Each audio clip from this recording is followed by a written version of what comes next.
After the battle had wrapped up against the 1st Squadron of 3rd ACR, carried out by 2 Russian armored battalions and 3 armored infantry battalions from the original striking force of 4 armored battalions and 4 armored infantry or mechanized infantry battalions belonging to the 16th Tank Division of the 2nd Group Army, had struck deep into the installation, with 1 armored battalion peeling off to give possible aid to their Chinese allies should they need it anywhere for their future sweeping of the main of the training areas of the installation, as the main installation in West Fort Hood were totally by this point under Sino-Russian control after the motor pools had been viciously smashed by massive missile bombardment from tactical ballistic missiles and cruise missile strikes, in addition to most of the H-6K heavy strategic bomber aircraft having leveled humongous portions of the installation in conjunction with artillery fire from the 203rd Field Artillery Brigade's heavy rocket artillery in the form of 300mm rockets fired from their 1 battalion consisting of PHL-03 longer range heavy rocket artillery with an 80-mile range, in conjunction with artillery fire from their 4 howitzer battalions, 2 of which being PLL-01 155mm battalions and 2 others being PLL-66 152mm battalions, as well as 2 battalions consisting of PHL-81 MLRS 122mm rocket systems. These forces had smashed humongous large portions of the main installation, including its main post, leaving it as a cratered, smoking moonscape of sorts, with now, at this point, the heavy rocket artillery battalion with their 80-mile range 300mm rockets, which weren't the longest range 300mm rockets available to the Chinese, although these PHL-03s equip most of their reserve forces, while the newest, most advanced A300 systems equip the artillery forces of the active duty PLA, which had a range of approximately 187 miles. The A300, making it the longest range rocket artillery system in the world, with the PHL-03 still having a significant range advantage of 80 miles, making it able, from its current position, to assist 2 different battles that were occurring concurrently to the Fort Hood battle. The Battle of Waco, also going on up the I-35 corridor, and the battle going on to the south along the I-35 corridor happening in Austin, also being carried out by other units of the 2nd Combined Arms Army, as well as a PAP paramilitary brigade of the People's Armed Police. These artillery forces, now that the Battle of Fort Hood was essentially, for the most part, over in the form of its main combat actions, they were now freed up to fire at other targets and support forces in these other battles, leaving the 2 remaining H-6K heavy strategic bombers of the Strategic Bomber Squadron that hadn't as of yet dropped their enormous payloads freed up to be able to assist their ground forces now advancing on this mixed American force of armored formations that were conducting interoperability training belonging to 1st Cav. This force of American forces, which had been monitored since the beginning of the invasion by Chinese ISR assets from satellite down to high-altitude recon drones, all the way down to the squad and platoon level quadcopter drones now monitoring all their activities, bunching together, which took ample time to carry out. This took 2 years. This was a large force that were conducting interoperability, and to get them into semblance of an organized element, they had to bunch up their forces together within earshot of one another in order to spread and communicate due to the anti-satellite strikes, cyber strikes, and the heavy blanketing of electronic warfare systems jamming their radios, as the Chinese electronic warfare systems could pinpoint the origins of enemy radio and radar signals and jam them accordingly. There was 1 battalion dedicated to electronic warfare within the 208th Signals Regiment. This force was blanketing the Fort Hood area with electronic warfare jamming in the form of electromagnetic frequencies that were directed against enemy units. as this was going on, the Chinese forces, after a logistical pause belonging to the 112th Combined Arms Brigade, its other Armored Bttn and Combat Engineer Bttn, having had cleared most of West Fort Hood before advancing deep within for a logistical pause, had now had their ammunition, fuel, MREs, and water, and any necessary maintenance work carried out before beginning their advance deep into the heart of Fort Hood, as this was an enormous installation from its complete south to north being some 40 miles, and from its furthest most western point to its furthest most eastern point being 30 miles. So therefore, an advance this far into the installation required ample logistical preparations, hence the need for them to stop after having carried out operations in West Fort Hood for their logistical pause, which was temporary and was carried out within 1 hour's time. By now, at 3:15 a.m., the Chinese forces were about to make contact with the Americans, as they had reconned them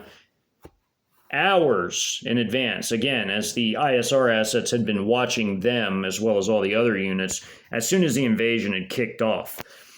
As far as it pertained to the American forces present at this battle as a mixed element, this force that was carrying out interoperability training together, this mixed element, consisted of the 2nd of the 5th Cav, a battalion within 1st Cav's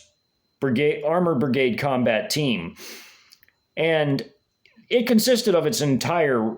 battalion, its headquarters of headquarters company, 2 rifle companies, 2 tank companies, and a forward support company from its brigade support battalion. It also consisted of the other tank company from 2-8 Cav, or the 2nd Battalion of the 8th Cav Regiment, which essentially was the other tank battalion of it, had been training with other 1st Cav armored elements of the 1st Brigade when it was ambushed and destroyed by these Russian forces from the 15th Separate Motor Rifle Brigade that had drove deep into the installation, destroyed a Combat Engineer Bttn, the 20th of the 36th Engineering Brigade, the 20th Battalion. 20th Battalion of the 36th Engineer Brigade, before advancing to form the southern portion of the wedge where they were ambushed as they tried to travel through a valley to keep a low silhouette. This completely failed and they were destroyed. And that happened shortly before this battle was about to break out, even as this battle was going on here with the 1st of the 3rd. This would be the last major combat action on the installation, as Chinese artillery forces were, once again, the 300mm rockets were now focused on assisting the battles going on to the north in Waco and to the south in Austin. They were no longer concerned with supporting the combat actions on Fort Hood, as in lieu of heavy artillery support, there were 2 H-6K heavy strategic bombers still in the air, as again, they had ample fuel to stay airborne for quite a long time when compared to smaller aircraft like fighters or ground attack aircraft, and were able to continue orbiting the area until they were needed. And while all but 2 had dropped their payloads on Fort Hood, the 2 remaining would contribute decisively to the battle against these mixed American forces, as again, it was the entire 2nd of the 5th Cav, which was its whole battalion, and it also included the other tank battalion of the 2nd of the 8th, which again was, most of it was destroyed in the actions carried out by the 15th Separate Motor Rifle Brigade, as its rifle companies were training also in the northwest portion of the installation, as well as its headquarters and its forward support company from the brigade support battalion, leaving only its last tank company in this group here with the 2nd of the 5th, which this single tank battalion mentioned comes from the 2nd of the 8th. And there were other 2 tank companies as well from the 2nd Brigade Armored Combat Team's 1st of the 5th Cav. So it was essentially a grand total of 5 tank companies when taking the whole battalion's tank companies of the 2nd of the 5th, the 1 tank company from the 2nd of the 8th, where again the rest of it was destroyed in the northwest portion of the post, the rest of the companies that comprised that whole battalion. And of course, the 2 tank companies that came from the 2nd Armored Brigade combat team's 1st of the 5th Cav. So 5 total tank companies with 70 Abrams main battle tanks were present in this area, as well as the 2 rifle companies combined having a total of 10 Bradley infantry fighting vehicles and 20 M113 armored personnel carriers, with the last combat vehicle type consisting of 24 Max Pro MRAPs with crew serve weapons in the form of M250 cals and Mark 19s, which were operated by the headquarters of headquarters company and the support company, the forward support company of the 2nd of the 5th Cav. So all in all, those were the main combat vehicles, with supporting vehicles, of course, that were also operated by the HHC of the 2nd of the 5th and also the forward support company. As for the attacking forces, due to the fact that the Chinese had monitored this area and these forces since the very beginning, they were able to move in at their leisure and set up for this large set-piece battle that they knew had to occur. Their Armored Bttn and Combat Engineer Bttn, both belonging to the 112th Combined Arms Brigade of the 68th PLA Group Army, the 112th right here, these were the Armored Bttn and Combat Engineer Bttn that moved in, did their logistical pause, and began to move to strike deep into the installation,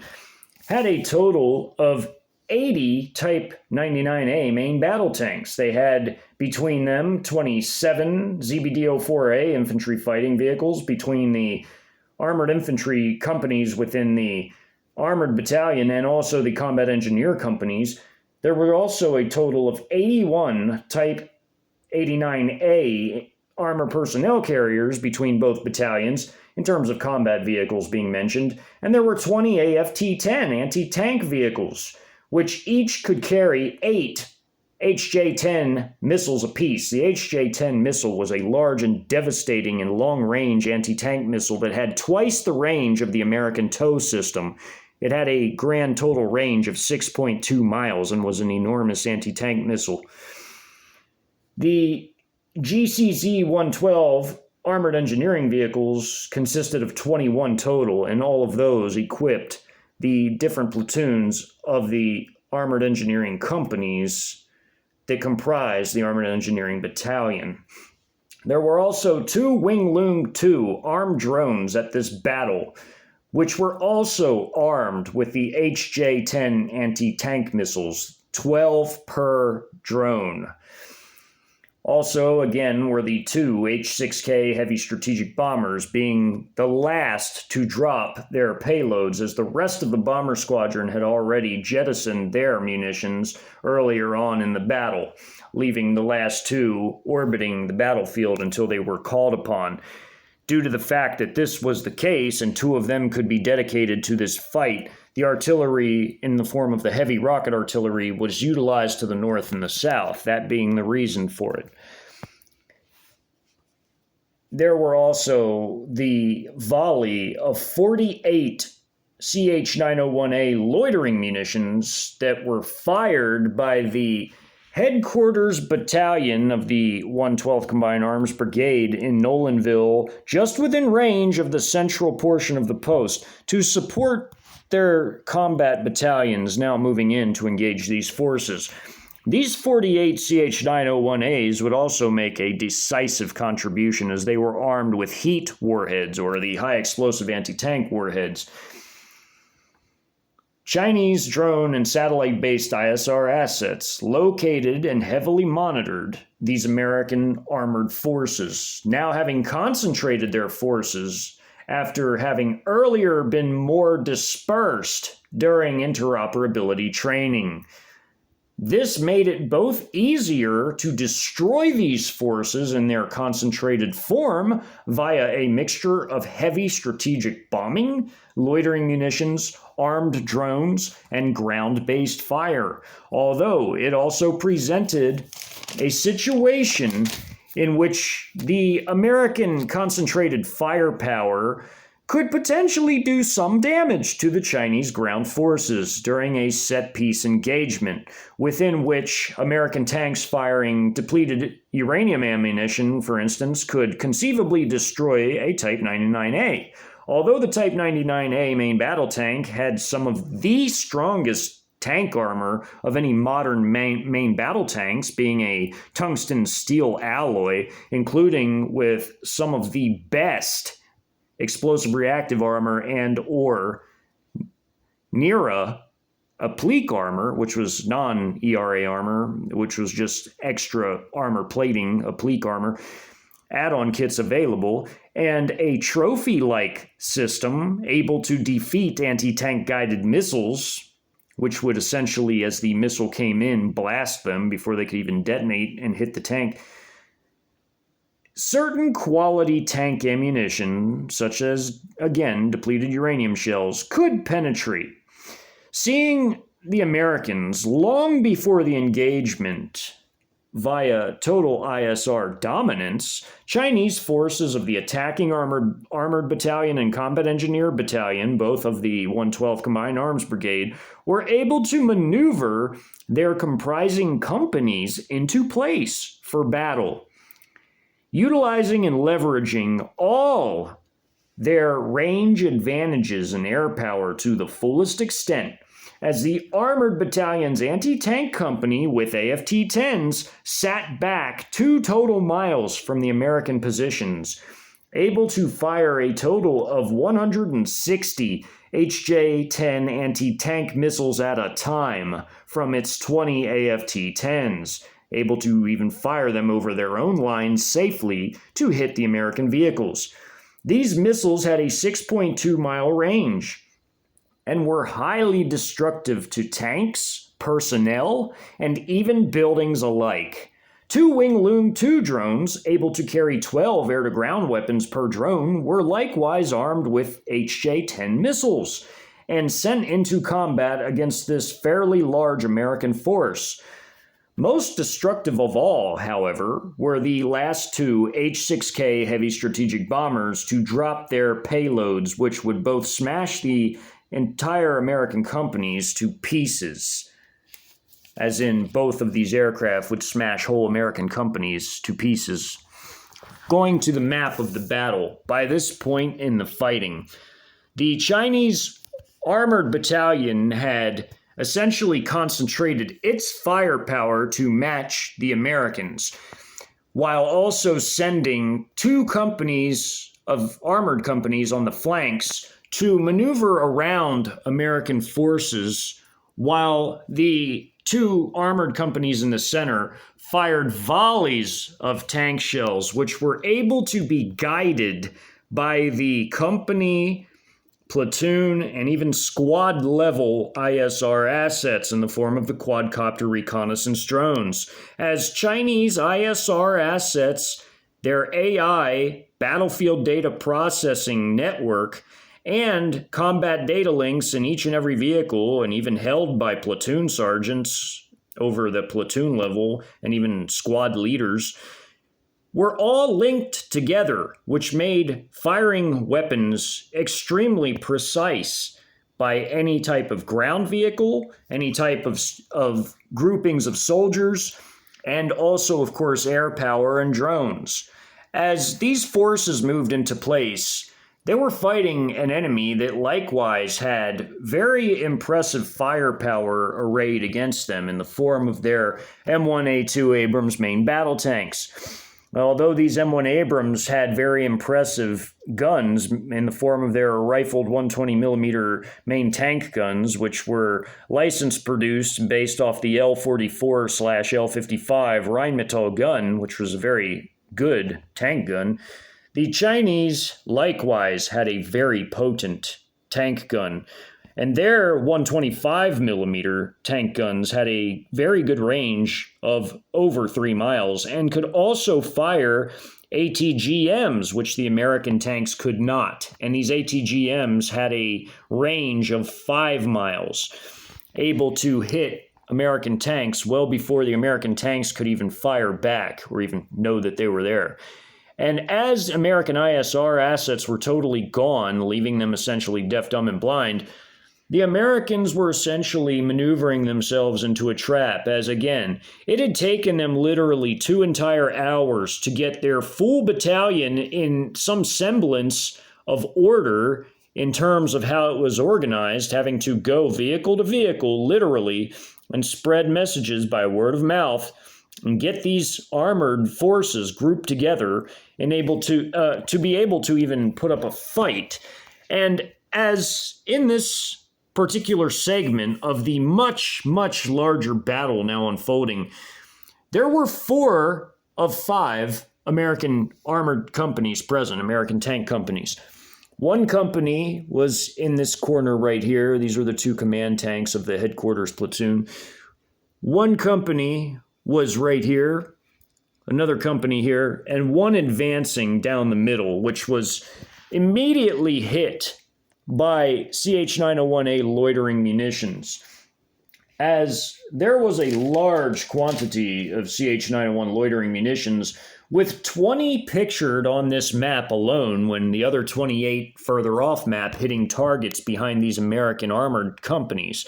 Essentially, this was one of the rifle companies attempting to move into the area, but it was badly mauled by Ch1nese, and as this WZ-8 high-altitude stealth recon drone of the Chinese orbits this battlefield, as per this line right here, it is relaying back all of the real-time battlefield intel and data, which is processed by the highly advanced Chinese military artificial intelligence battlefield processing data networks and fed back into combat data links, as well as advising military intelligence on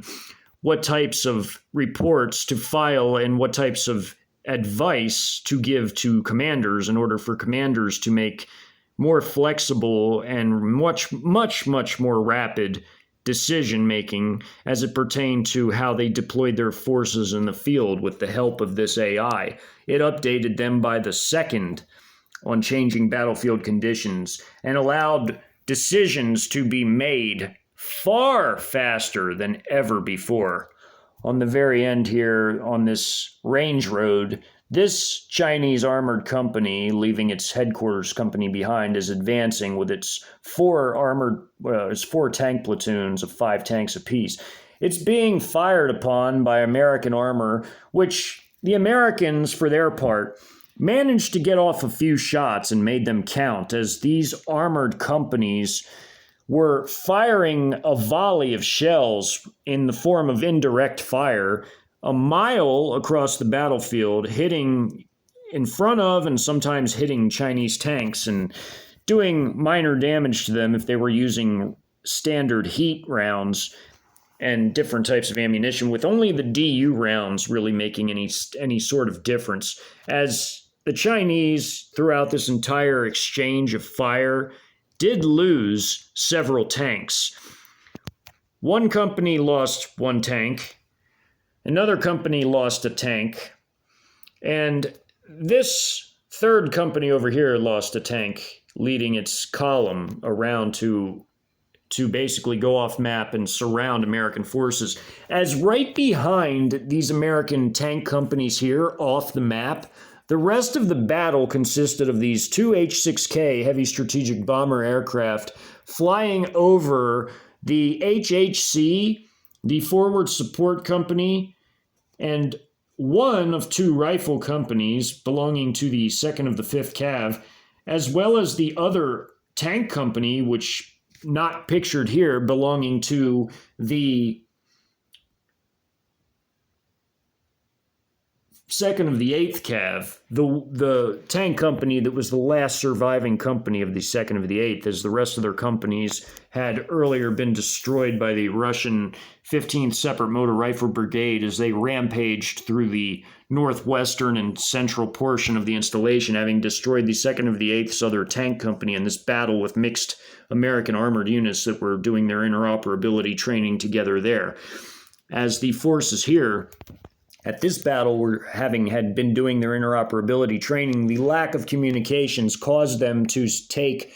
ample time to get reorganized, even to where they were able to concentrate their forces together in the form of getting their whole tank companies to line up and prepare for a fight. And as this tank company and its 3 armored platoons moved into place and tried to maneuver with the others set to spread out as well and advance along this central part of the battlefield, the H-6K heavy strategic bomber aircraft flew over and dropped thousands of pounds of HE bombs on top of these tanks on this column, while continuing off the map to smash other companies, as these were highly destructive. And as they were being dropped, this tank was moving here just out of range of the first blasts of these enormous 1,000-pound munitions, each of these being 1,000 pounds. These were enormous, and these were smashing this entire company and more behind it to utter ruination, with these Ch1nese hitting these 2 tanks that peeled off here, these being destroyed by the blast from the first 4 HE munitions dropped, and this tank moved into position here on this off of this higher ground, but was hit by the volleys of tank shells as well as the very long range and extremely potent HJ-10 anti-tank missiles fired by the AFT-10 systems, there were 20 apiece for the anti-tank company. There were 20 of these. And the anti-tank company sat a mile behind their tank companies and was able to fire 2 miles over this battlefield to hit American forces, in conjunction with the Ch1nese loitering munitions hitting American forces, in conjunction with the H-6K heavy strategic bomber aircraft completely smashing American forces behind this line of contact right here, smashing their other elements. And the Wing Loong 2 drones, pictured, were firing their first volley of missiles, 4 apiece. 4 HJ-10 anti-tank missiles were fired at this American company trying to maneuver this way into the battlefield, but they were essentially being headed off by this Chinese armored company advancing to surround the American forces that were behind this line of contact, along with this other armored company doing the same, with the combat engineers being protected on their flank by this advancing Chinese armored company, and they were about to veer far off the map and go around these armored forces that were about to surround these American forces. They were about to go out even further, and they were going to begin to lay anti-tank and anti-personnel mines within the line of escape, as Russian forces were to the north, but they were going around to make sure that there was no escape directly east. So the combat engineers, in assisting and surrounding these forces, went around, laid an anti-personnel and anti-tank minefield, and took up positions behind it in order to destroy any stragglers that tried to flee the area. One whole company essentially dismounted and went out and laid mines together and laid a quick, rapid half-mile-long minefield behind which the rest of the company sat in defensive positions, which would make it impossible for retreat from that area. As the armored forces went around 2 different ways to surround and destroy these forces, the combat engineers aided by setting up that minefield, allowing for any type of retreating American elements to have to drive through it to be able to even engage them, which they were sitting safely behind the minefield, and they would be able to fire at anything entering it, while these forces that were more in and away from the minefield to the west would go slightly to the northeast before swinging around to the west to pincer these forces in the middle and the forces behind them that were now being smashed by these H-6K heavy strategic bombers. By the time they would link up, these two pincers, most of the American forces behind this line of contact will have been destroyed by these two H-6K heavy strategic air raids, and all that would be left would be stragglers. Most of them would be on foot, which would be easily able to be mopped up by these armored forces. And there were some armored infantry. Here's one armored infantry platoon guarding their flanks as they advance around, because American forces had been spotted trying to go into wooded areas, ostensibly to operate anti-tank weapons, but they were fired upon as they tried to fight back. There was a firefight between these forces here and these tanks and them on top of this hill, firing frag T shells at them, as well as this IFV firing its 100 millimeter shells, its HE 100 millimeter shells, as well as its 30 millimeter autocannon HE 30 millimeter shells, while these forces fired everything from HJ-08 anti-tank missiles to RPG anti-personnel rounds as far as these dismounts, and tube-fired barrel-launched grenade systems.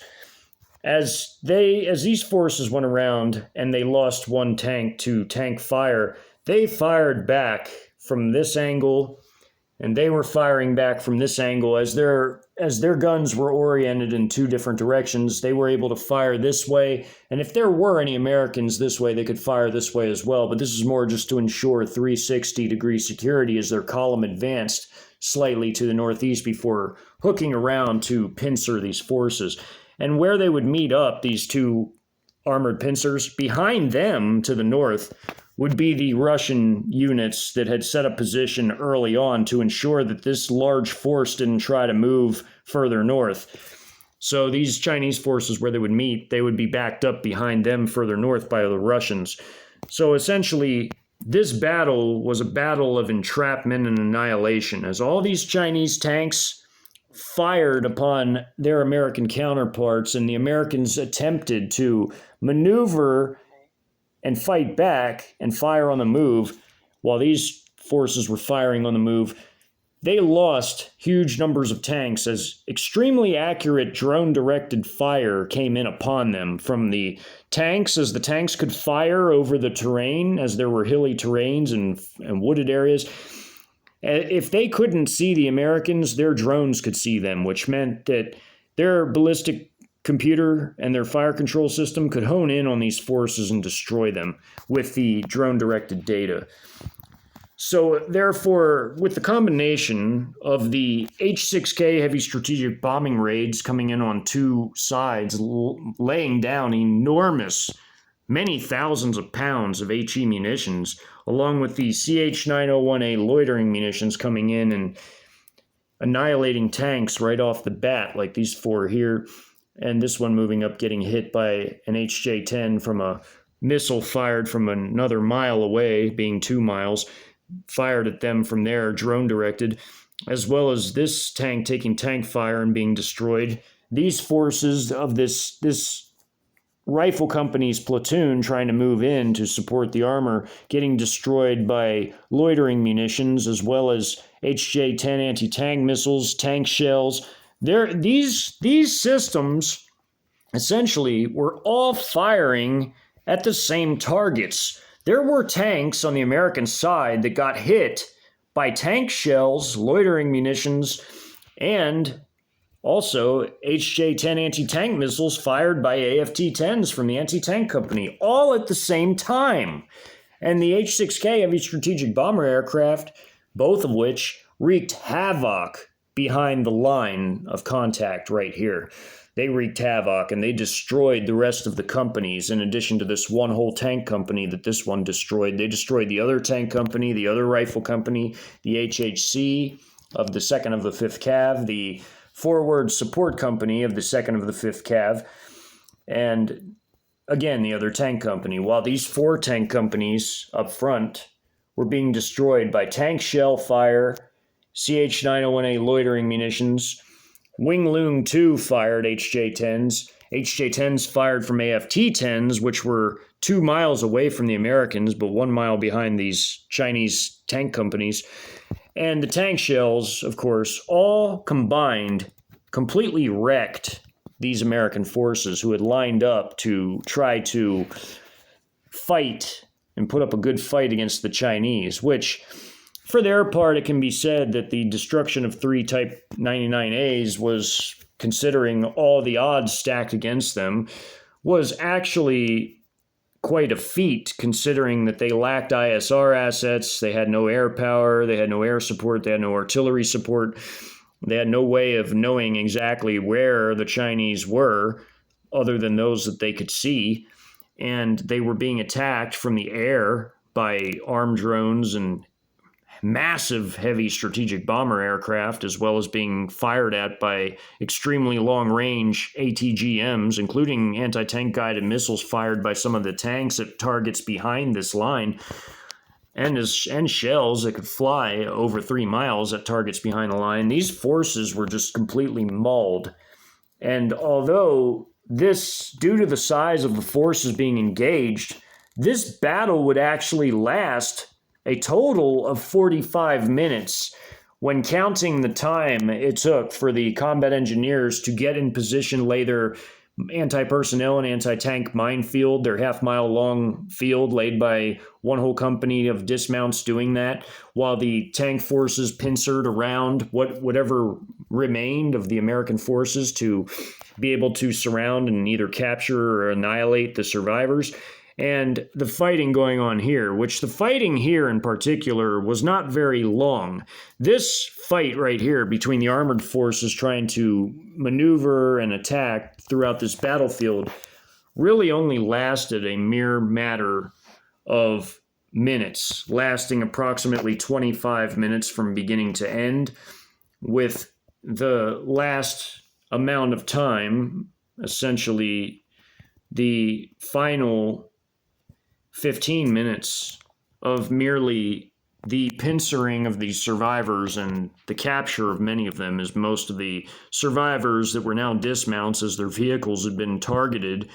which was ISR directed, drone directed especially, as these vehicles were mostly completely annihilated. All that really remained was dismounts, as even at this fight right here, this dismounted platoon tried to get as close as possible to the Chi-Com forces to fight them, but were completely annihilated in the process, as they were all seen maneuvering into the woods, and these woods were simply showered by everything from 100 millimeter IFV shells and 30 millimeter autocannon rounds, HJ-10 anti-tank missiles fired from over a mile away, hitting these forces, and these as well as tank shells, and 12.7 millimeter turret machine guns, 7.62 by 54 coax machine guns, just raking these hillsides. And also there were the armed drones and the H-6K heavy strategic bombers that simply annihilated entire companies as they passed over and dropped their massive 34,000 pounds of HE munitions. Each of these being 1,000 pounds. They left this battlefield a cratered moonscape by the time it was all done, from all of the airdrop munitions, the long-range and very potent HJ-10s, the CH-901A loitering munitions blasting the tank hulls off, the turrets off the hulls, leaving them as smoke and ruins. These tank shells blasting everywhere, especially the Frag T shells. They shredded these woodlands into pieces and splinters as they blasted and threw all kinds of debris and woods everywhere. And the tanks, of course, being hit by Chinese depleted uranium rounds or tungsten Sabot rounds or heat rounds. But the heat rounds against the Abrams were only effective if hitting the back of the Abrams, but the depleted uranium and tungsten Sabot ammunition shredded right through these Abrams, and they were all directed by drone, and they simply annihilated these tanks. Although the tanks fired a few good volleys and did damage some of the Chinese tanks and destroyed 3 of them from 3 different companies, while this company lost no tanks. This combat engineer company, these lead 2 platoons, these combat platoons of 1 of the combat engineer companies moving on this part of the map, with more off map moving around the main battle here, they lost an armored personnel carrier. They lost one of their Type 89As to tank fire. A shell landed right on top of it and destroyed it. A heat round blew this APC to pieces. And the American company up here that was intent on doing exactly to the Chinese what the Chinese were doing to them was simply unable to do so. They were unable to maneuver around the Chinese because they lacked communication. Due to the lack of ISR assets, they had no actionable intel, so therefore they could only go after what they could see through their tank optics. They had no ability to communicate, which made maneuvering as a unit extremely difficult, exceedingly difficult, and they had to stay within close contact of one another to even attempt it, and had to go off of pre-made plans. Like they had to, as a group together, had to spread word tank to tank what the plan was, and they could stick to pre-made plans. But if their pre-made plans didn't work and they were outmaneuvered, they had no way to rapidly shift gears and come up with a new plan and spread it in a timely manner to where they could work as a full unit to fight. So they simply were outmaneuvered, outgunned, and completely annihilated in this battle, as they lacked communications due to the electronic warfare jamming, as well as the cyber and anti-satellite strikes. They lacked the air power that China brought to bear against them, like these heavy strategic bomber aircraft that wiped out whole companies, both of them. And they also lacked any type of drones, like these 2 armed Wing Loong drones that the Chinese had that had very potent weapons on board, like each of them being able to carry 12 HJ-10s. The Chinese had ample anti-tank missiles from their anti-tank company, the Wing Loong 2s, and even the ones that were able to be fired from the tanks, even the ones that the dismounts could fire, whether in the form of the Type 69 primitive RPGs, which were ubiquitous and almost everyone had them in the Chinese forces within the vehicles, as these things were produced in enormous numbers over the decades, or the actual very potent HJ-08 anti-tank missiles. Some of these vehicles had HJ-09s, which were a step up from the HJ-08, which the HJ-08 was very comparable to the TOW system and very potent. And their 30mm autocannon, 100mm main gun on the IFVs were extremely potent. They had laser and IR scrambling, which made them very difficult to target by the tanks like the M1 Abrams with their laser rangefinder, and they could scramble that and make it very difficult for them to get an accurate bead on them. And the Type 99As had the same technology as the ZBDO-4As in the form of IR and laser scrambling, similar to the man-portable Z-87 scrambling device, which the Chinese military had. These were also vehicle-borne ones that were in the tanks, and the Type 96Bs, Type 99As, and the ZBDO-4s, and also the new VN-20, the most advanced armored personnel carrier that China has, brand new, whole entirely brand new platform.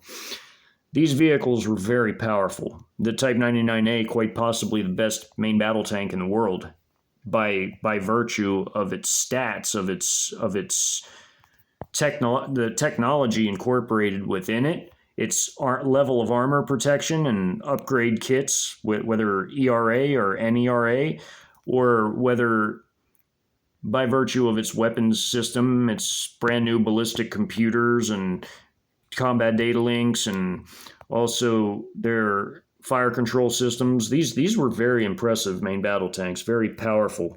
And the Type 96B was also extremely impressive, but the Type 99A was the best tank that China had and very, very expensive to produce. But they had a lot of them. They had 2,500 of these, and they had 5,000 Type 96Bs. Real numbers. These forces were simply outdone at this battle.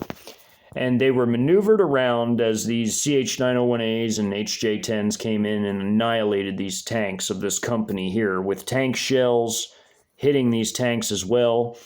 including being fired over this hilly and wooded terrain to hit this tank by this lead tank, which had its thermal and night vision optics and could see right through this wooded area, but also had a drone that belonged to the tank crew that could see this enemy tank, and therefore it was linked directly into the ballistic computer and fire control system and could fire accurately while his tank moved into position, fired upon them and destroyed them. And the tank column was able to maneuver around all these American forces after smashing its way through the headquarters platoon. There were more vehicles off the map of it. These were the two command tanks, destroying them, and these trucks, these LMTV trucks, and other vehicles belonging to, like the Fueler and M88 armored recovery vehicle, destroying them with tank fire before going around and maneuvering around the remnants of whichever dismounted forces survived the heavy strategic bombing raids on the companies, which completely destroyed, again, entire companies with the massive array of munitions dropped upon them, all these 1,000-pound HE munitions. It saturated entire areas, huge areas, with immense destruction. And this tank, again, as a maneuver around, was hit by all sorts of munitions, as was this lead platoon of one of the rifle companies trying to maneuver into the area to give the armor some infantry support, and these forces were annihilated too. It was just simply a situation of the Chinese had way too much firepower compared to the Americans, and the Americans lacked firepower. They lacked ISR, that the Chinese had ISR dominance. They had highly advanced AI to help them process battlefield data and make the best, most flexible decisions on the fluid modern battlefield, and be able to do so at a rapid rate, and the Americans couldn't. And the Chinese had air power, extremely potent air power, and the Americans did not. They had no way to counter it, as their air defense had been smashed within their motor pools on the main installation, or destroyed in the earlier SEAD operation that occurred in the northeast portion of the post against actual mixed air defense units, both SHORAD IM vehicles, or IM SHORADs, as well as Patriot systems that were practicing integrating short and longer range air defense. They were destroyed in the SEAD operation at the opening of hostilities at this battle in Fort Hood.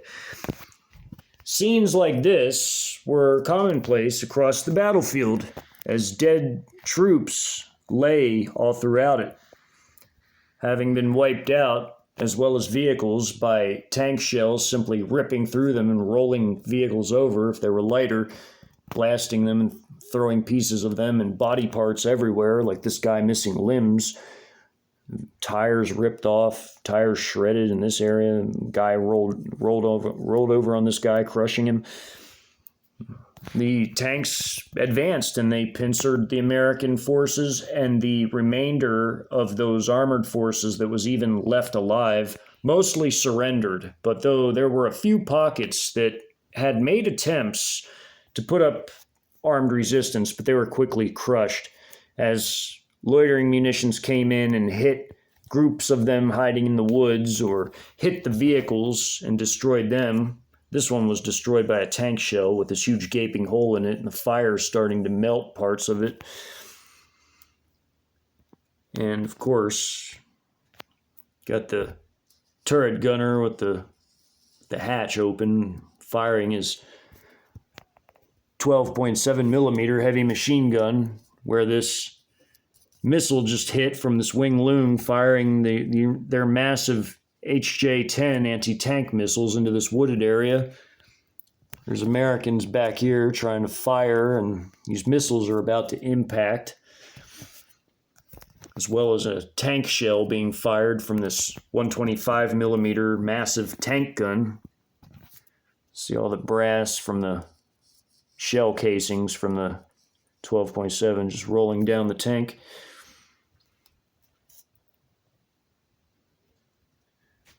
There's the ISR asset, the squad-level quadcopter reconnaissance drone monitoring around the battlefield, scoping out ahead of the advancing forces to monitor the terrain to look for enemies that could be relayed to the artificial intelligence network that would process the data and even direct the AI systems on these kamikaze drones, these Ch1nese loitering drones. The Russians had the ability to do that as well with their Lancet 3s. The coordination of armor, drones, anti-tank systems, aircraft, and other vehicles, including IFVs, even armored personnel carriers, even artillery as well, especially. All of that coordinated together simply smashed entire enemy areas to pieces, totally shredding vehicles and leaving them as smoking hulks on the battlefield, even some of them burning hulks of metal on the battlefield. As loitering munitions, tank shells, anti-tank guided missiles, air-dropped munitions, or even air-fired munitions like air-to-ground missiles just simply obliterated all in their path. And all that really remained on Fort Hood were very tiny pockets of American diehards that were willing to fight to the very last in the form of some of the most fanatical of their troops, now as dismounted forces, fighting against the Chinese and Russian troops, now making a serious attempt at sweeping the entire post to clear it of any and all American resistance, as one of the main concerns of the Sino-Russian coalition was the possibility that any American surviving military that were not captured or eliminated could end up becoming partisans or joining partisan-like groups. Partisans essentially as insurgents or freedom fighters or resistors. They were concerned that any remaining free American troops would become partisan-like forces or join groups or create groups and start training civilians and becoming a thorn in the side of the occupation that was to come after the war ended, the four-day invasion phase, as it were. As the total shock and surprise of the Chinese invasion was enormous, as the Chinese and their allies, including their biggest ally Russia, although China was the main player as they were by far the largest and most powerful nation of the coalition, especially in conventional terms, they basically were concerned that during the occupation to come that there would be ample resistance against it. And therefore, they, with the utmost brutality, sought to quash that immediately and not allow it to even rise, as they would sweep Fort Hood thoroughly for any pockets of remaining American dismounted troops, as all of their vehicles had been hunted down and run down by this point and completely annihilated. And all that would really remain would be foot soldiers to have to contend with, as line and wedge formations and line formations would sweep the entire installation. And if they found American forces like these, they would bound and cover, laying down heavy fire against them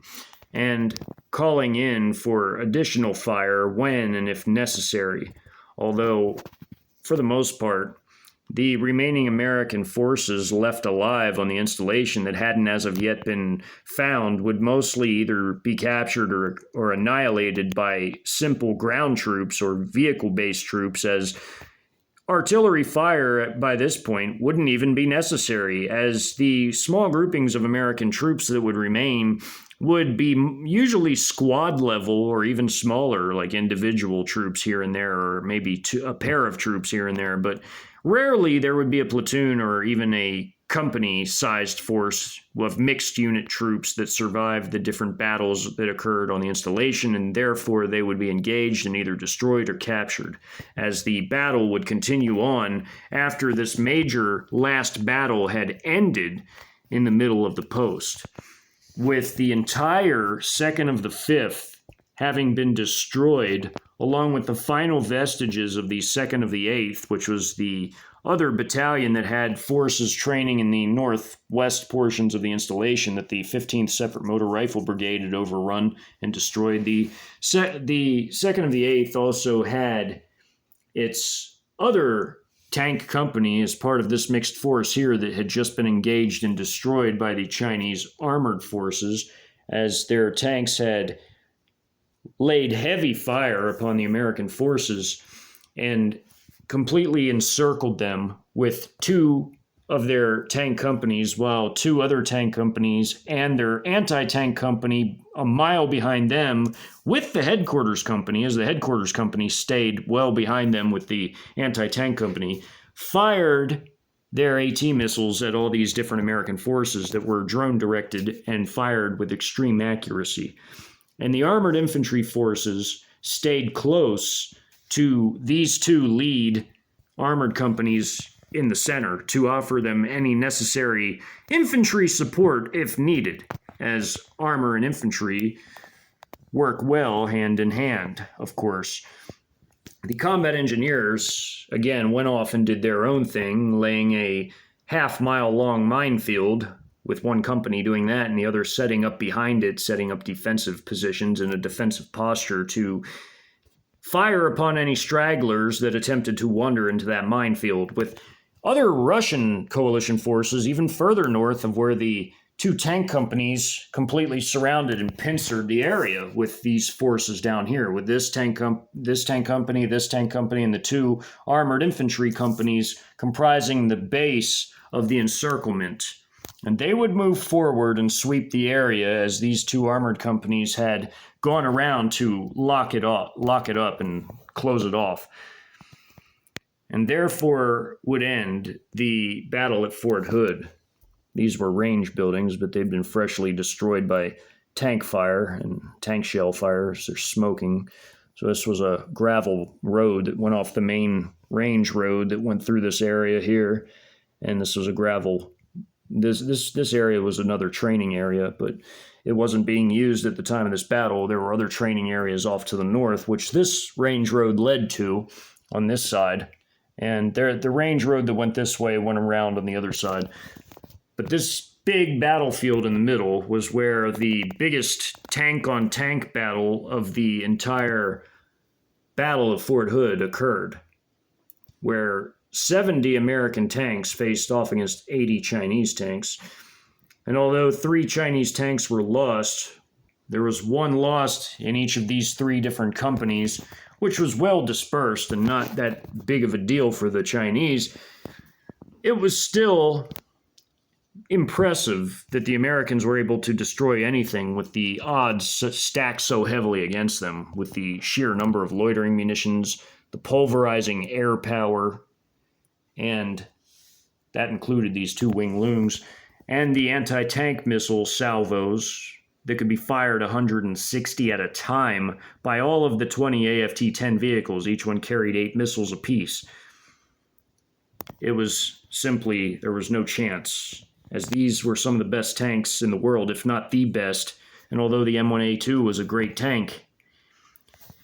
to tank, it didn't fare well against the Chinese Type 99A, which could outrange it with their anti-tank guided missiles they were able to fire, and the M1 Abrams could not do that.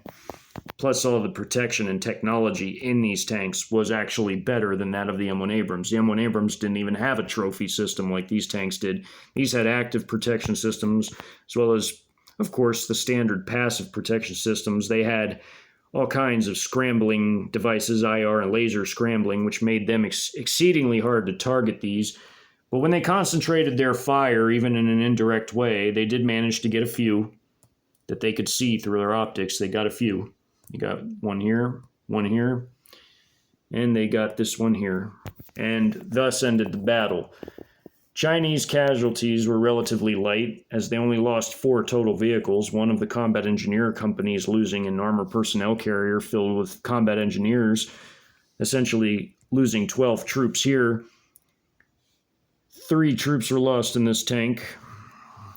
3 in this tank, and 3 in this tank, for a total of 19 KIA. And there was 1 WIA out of this squad of troops here that was engaging with this American squad up here, firing back and forth with them. There was a wounded in action out of that squad. There were a few damaged tanks from all the indirect fire coming at them from way over here from these M1 Abrams, but for the most part, most of these tanks, the ones that were damaged, they were easy to repair, and the ones that were destroyed, there could be an attempt to repair them, but most likely they'd be written off and replaced with a brand new tank later on in the occupation, as this would be a very short war, and in terms of just the invasion phase. But the occupation phase of the war would last an extremely long time, and the body count would mount, especially on the American side, as they didn't start off with a strong position. But over time, they would get better and training and experience and acquire more weapons from the KIA'd foreigners during the occupation, and their forces would improve and their situation would improve. They would still always suffer against the better trained, better equipped military forces they'd be facing, but they would lose less and less people as they got more experience and they got better weapons and training over time. This would be a long occupation, and America would fall, as this invasion lasted only 4 days, and the shock and awe and surprise of it, and the enormous amount of firepower levied on the nation was simply too much for its now depleted and hollowed out military to be able to handle, when compared to the enormous forces of China and even the fairly potent forces of its allies like Russia and even the smaller allies. It was all too much for the country, and it fell rapidly. After the Battle of Fort Hood had concluded at noon, there were many other battles going on simultaneously from 12 a.m. on day 1 of the invasion and onward. The series will continue next with the Battle of Oklahoma City in Oklahoma, also on the I-35 corridor.